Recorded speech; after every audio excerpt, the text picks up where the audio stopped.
The D-backs offense exploded in a big way on Sunday to salvage the series against the Padres, but should we have any faith that they can keep momentum going against the Cincinnati Reds?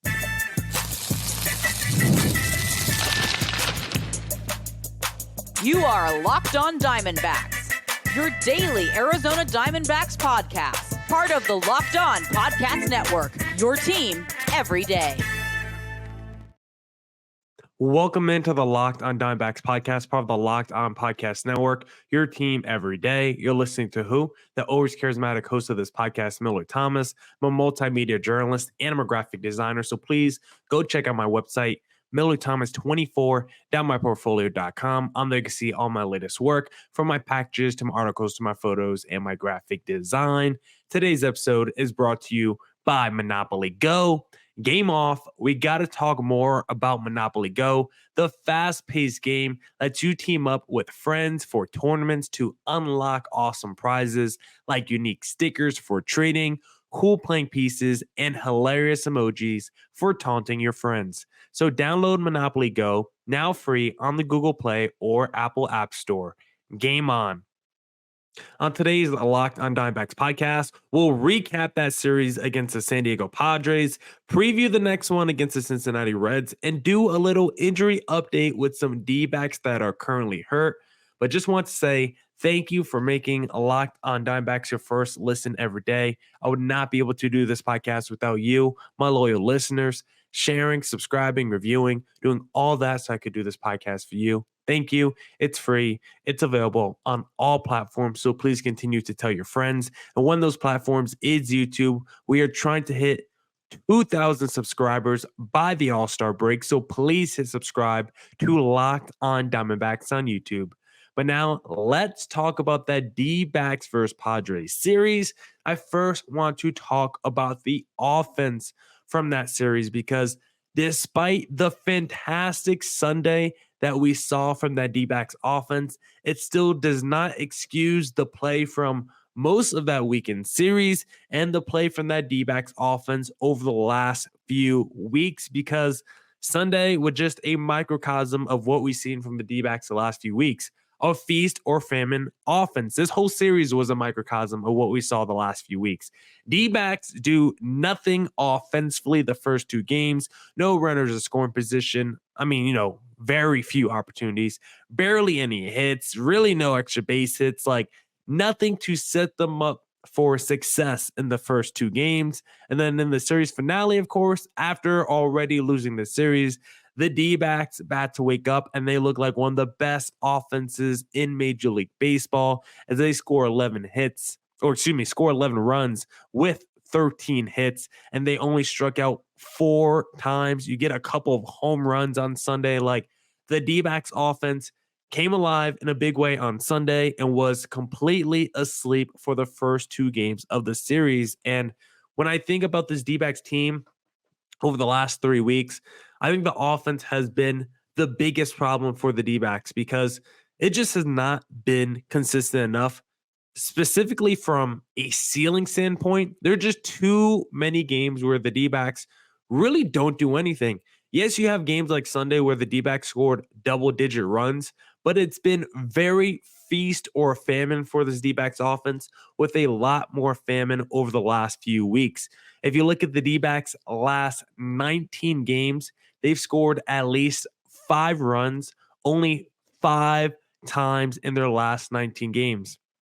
And for comparison's sake, they scored at least 5 runs in 11 of their first 16 games of the season. So the D-backs, as we know, offensively to start the season, the first 3 weeks of the year, one of the best in Major League Baseball, right? In the National League, they were leading in runs scored up and down their lineup. The Gurriels, even remember the Eugenio Suarez's started out really hot as well. Gurriel had one of the best RBI starts in D-backs franchise history, like the first 20 games of the year. Like that D-backs lineup was cooking to start the season. 11 of the first 16 games, at least 5 runs scored.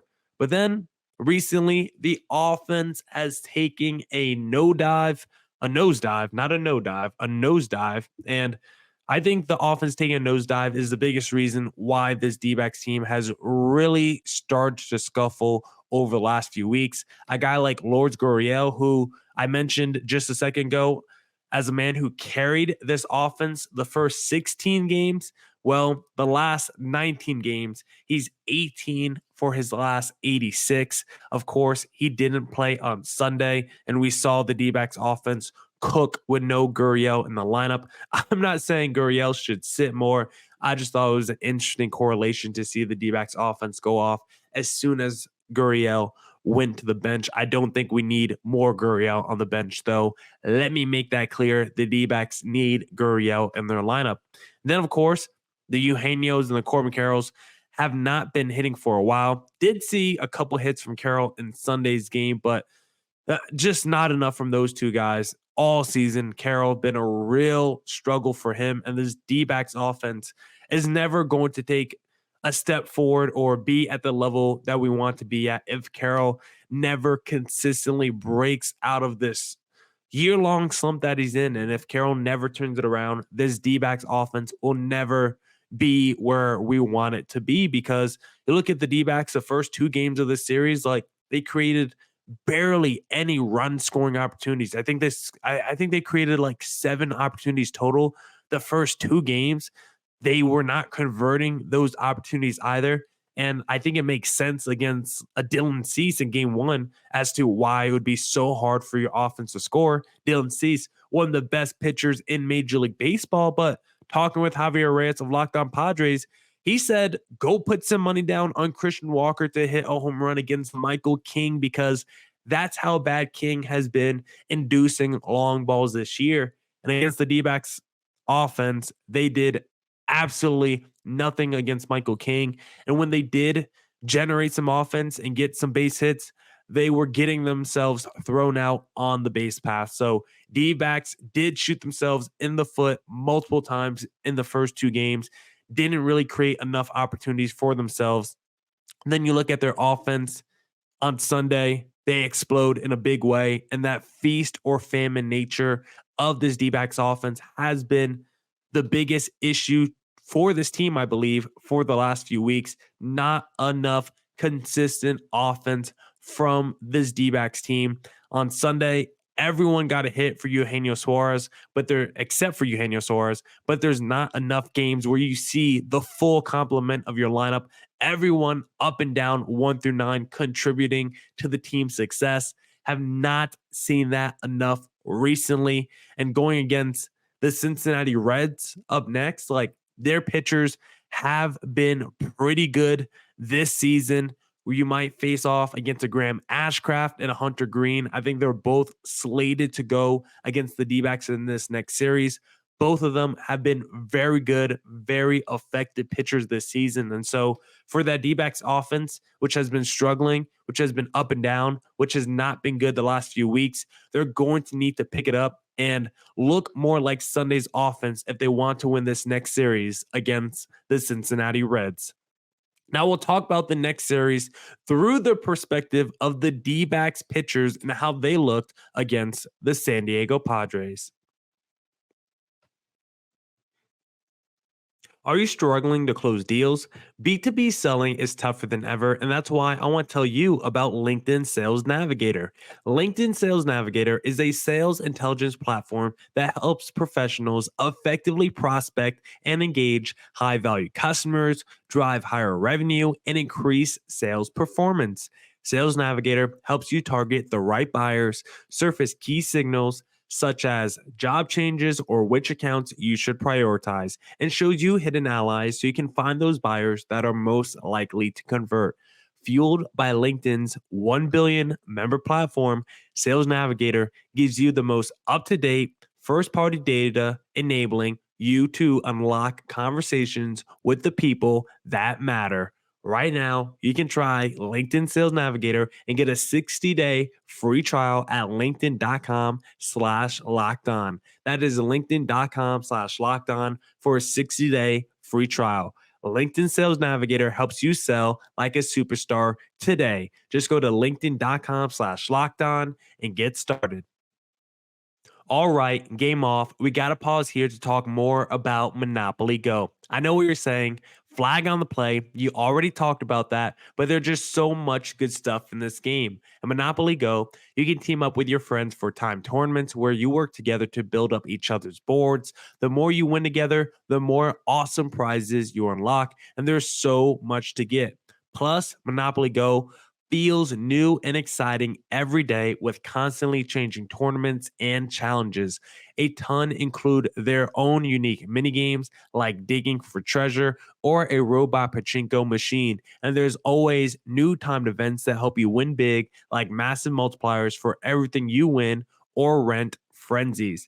There's always something fun to discover in Monopoly Go. So get off the bench and go download it now free on Google Play or on the Apple App Store. Game on.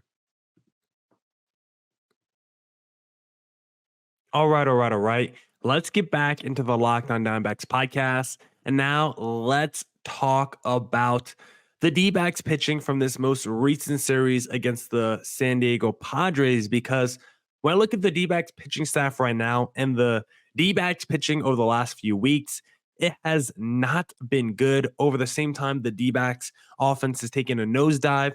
The pitching has also gotten worse during that time.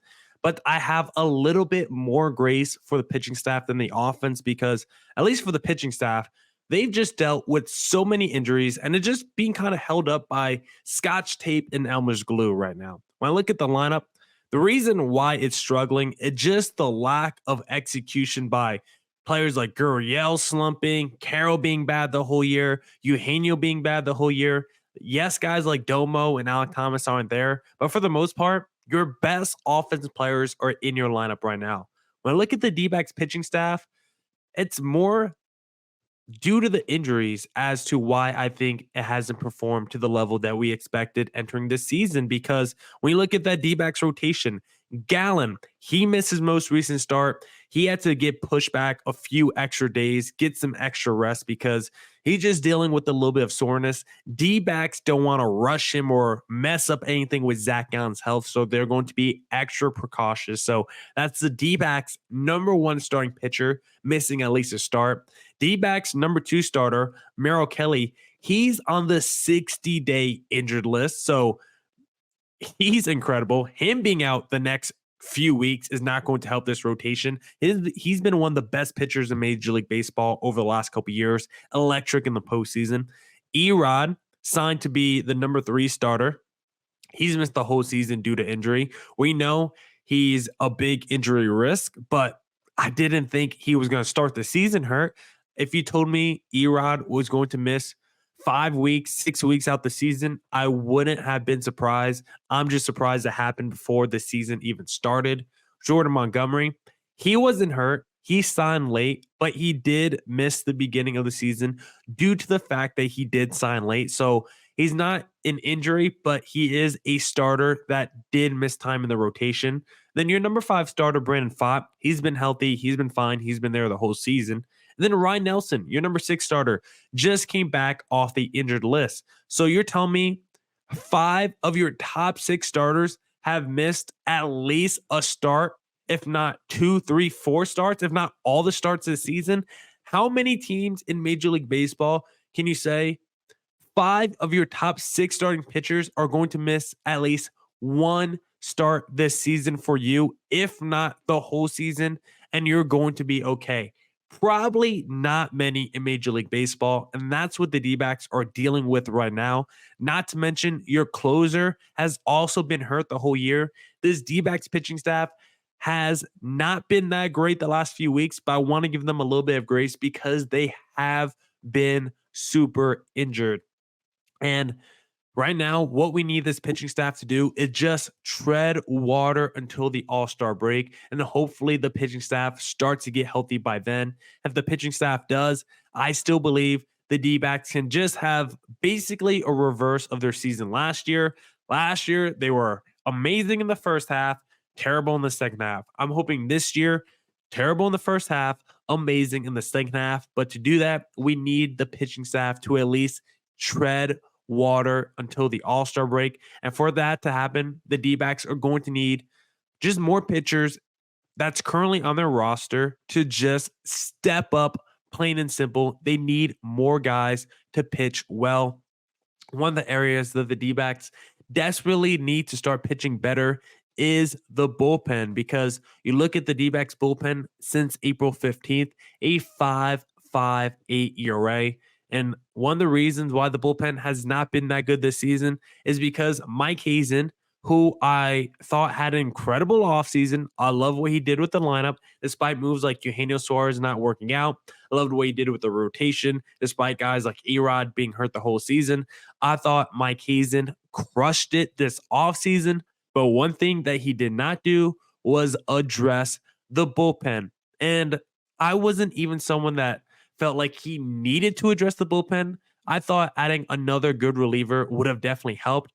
But I thought for the most part, if you just ran back last year's bullpen, it should have at least been middle of the pack this season. But one thing that I did not think you could do entering this year was bring it back with the McGuffs and the Castros of the world. And that's what the D-backs have done. And those guys, along with some other people, I might add, have absolutely crushed the D-backs this season. McGuff, Castro, those guys have been so bad. And so now the D-backs have to figure out ways to upgrade this bullpen, whether that's DFAing those guys and just laying more on internal options, or going out there and trading players, or looking on the waiver wire. The D-backs have to do something with this pen. Mike Hazen has already made one move by going out there and acquiring Matt Bowman from the Minnesota Twins. In his debut, 1 run, 2 hits over 1.2 innings pitched. We'll see how he continues to fare as he gets more comfortable in a D-backs uniform. But the pen, it just needs more arms, and there's just not enough trustworthy arms in that pen right now. I love it. Kevin Ginkel, he's trustworthy. Ryan Thompson's trustworthy. But outside of those two, who else do you have for me? A Logan Allen, a Justin Martinez. They could be slowly rising up that list. Allen does have a pretty decent sample size with the D-backs right now of pitching pretty well. 12 innings, only 3 earned runs for Logan Allen for a 2.25 ERA. So I do like that. Justin Martinez, he has a flat 1 ERA now on the season. I do like that. We need more arms to step up in that bullpen, because it just has not been good enough over the last few weeks. They can't hold leads. They can't keep games close. Just not good enough. And then we look at the D-back starters, specifically in this series against the San Diego Padres. You look at Friday's game, Slade Cecconi. He did not have his best stuff against the San Diego Padres. But I do look at Slade as someone who has been pretty good this season. And I look at, as this D-backs pitching staff gets healthier, you get rid of the Castros and the McGuffs. Slade is someone that I think could be a perfect long reliever for this D-backs team.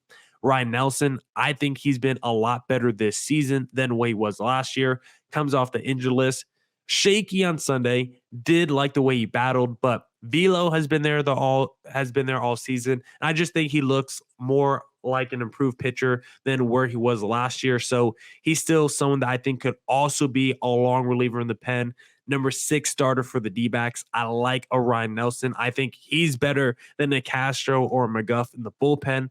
Brendan Pfaadt, he started on Saturday. He got no run support. I think he's starting to come into his own. I think he's looked better the last few starts. I think Saturday could have been a better start from him if Blaze Alexander didn't make that defensive miscue. So from a rotation standpoint, it's down bad right now, but I do think the depth options are solid. They just need to continue to step up. And then once the pitching staff starts to get healthy, I like those starting depth options as potential long relievers for the D-backs out the pen. When I look at this D-backs pitching staff, what it's going to have to go against, and the next series against the Cincinnati Reds is very reminiscent of going against the D-backs of last year, because the Reds this season are all about creating chaos and manufacturing runs. They lead the National League in stolen bases, and no man is more dynamic right now than Ella De La Cruz, who has 19 stolen bases and 8 home runs on the season. D-backs are going to need to figure out a way to stop and slow him down in this next series, because he has been absolutely incredible this year. And the D-backs pitching staff has not been, incredible. But again, I'm giving it some grace because of the injuries. to that D-backs pitching staff. And you know what? The bullpen and potentially the rotation could be getting some reinforcements on the way, specifically in that series against Cincinnati. And that's what we'll be talking about in segment number 3. When it comes to your financial future, you think you've done it all. You've saved, you've researched, you've invested all that you can. Now you need to take those investments to the next level by using what every financial great uses, Yahoo Finance. For more than 25 years, Yahoo Finance has been the brand behind every great investor. Whether you're a seasoned investor or are looking for that extra guidance, Yahoo Finance gives you all the tools and data you need in one place. They are the number one finance destination, producing a holistic look at the financial news cycle, including breaking news, original editorial perspectives, analyst ratings, independent research, customizable charts, and so much more. Securely link your brokerage accounts for a unified view of your wealth, including 401k and other investments. A comprehensive perspective is what sets apart great investors, and it's how Yahoo Finance ensures you have the insight to look at your wealth in its entirety. With a community of over 90 million users each month, their real strength is helping you on your way to financial success. For comprehensive financial news and analysis, visit the brand behind every great investor, yahoofinance.com, the number one financial destination, yahoofinance.com. That's yahoofinance.com. All right. Let's get back into the Locked On Diamondbacks podcast, and let's do a little injury update on today's Locked On D-backs podcast, because we got some people and some injuries to update you on. The first one is Eduardo Rodriguez, who we talked about. He has been out the entire season. Of course, when we signed him, we knew he was an injury risk because he is someone that has dealt with a lot of injuries. He did have a 200-inning season back in 2019 when he finished 6th in Cy Young voting. But outside of that season, he has never cracked 160 innings pitched. Last season at 152.2 innings pitched was actually the third highest innings pitch he's ever had in a singular season. So Erod is someone that has always dealt with health problems throughout his career. And it took him absolutely no time to deal with some health problems once he got to the D-backs. But it sounds like he's scheduled for some imaging, a little MRI. And if he looks all good there, he will begin throwing soon. I think Erod is projected to potentially make his return at the end of May if it all goes well and according to plan. And that would be a huge boost to this D-backs rotation. Yes, Merrill Kelly will still be out for a while as he just got moved to the 6-day injured list. It looks like the All-Star break at the earliest. So we'll be lucky if Merrill Kelly comes back. But even if he's not back, if we can just get Erod back near the end of the month and have Gallen, Kelly, and Monty and Fott for a little bit, that's still a very good top 4 of your rotation. And that's essentially the same rotation it would have been if we didn't have Monty, right? You're just replacing Monty with a Merrill Kelly, similar vibe. So D-backs really need Erod to come back, and they need Erod to be the pitcher that the D-backs expected him to be when they signed him this free agency. Next, Paul Sewald. He looks like he could be joining the team in Cincinnati on this next road trip. He has been down in AAA Reno. He's been pitching. He has looked good in Reno. We know that's a very hitter-friendly league. He has been pitching well down there. The biggest thing for Paul Sewald is the fact that he has been experiencing no pain the days after he pitches. The reason why he had that little setback or had to get his recovery pushed back is because he was dealing with a little bit of pain, a little bit of soreness after his most recent rehab outing. And Paul Sewald, a guy who has never dealt with injuries in his career, wanted to be extra cautious with himself. He said it himself. He had a little bit of a panic attack. He never really had to work his way back from injury, didn't really know how he would feel, what the protocol would be. He says he's still on the same timeline he would have always been on. So for Sewald, all things are looking good for him, and expect him to be back in this D-backs bullpen this week should be a major boost for this D-backs team. Now, I will say I believe the problems in the D-backs bullpen go deeper than just a Paul Sewald, but to have one more guy in the pen they can trust makes a world of a difference. And the fact that it's your closer, now he comes back to be your ninth inning guy and moves Ginkel to your eighth, Ryan Thompson to your seventh. It just makes those final 3 innings a lot more manageable if you're Torey Lovullo. We desperately need a solid lefty to help us out in those situations because Torey Lovullo is going to be looking for a lefty to pull out the pen when there's a lefty at the plate in a big high leverage moment late in a game. He will not throw a right-handed pitcher in that situation, no matter if the right-handed pitcher has never allowed a hit to a left-handed batter in his life. He could have a sample size of 3,000 innings. Torey Lovullo does not care. If it's a righty versus lefty matchup, best believe Torey Lovullo is electing to go with the lefty out of the pen in that situation. And so Ryan Thompson, Kevin Ginkel, Paul Sewald, that's the 7th, 8th, 9th. But the D-backs still need that lefty to complement Ryan Thompson in that 7th inning. So we'll see if that's going to be Sal Frank or Joe Mantiply. None of the lefty options have been that effective for the D-backs so far this season. So definitely another area in that D-backs pen where someone needs to step up. Also, other injury updates. We got, who else is on the list here? Oh, Alek Thomas.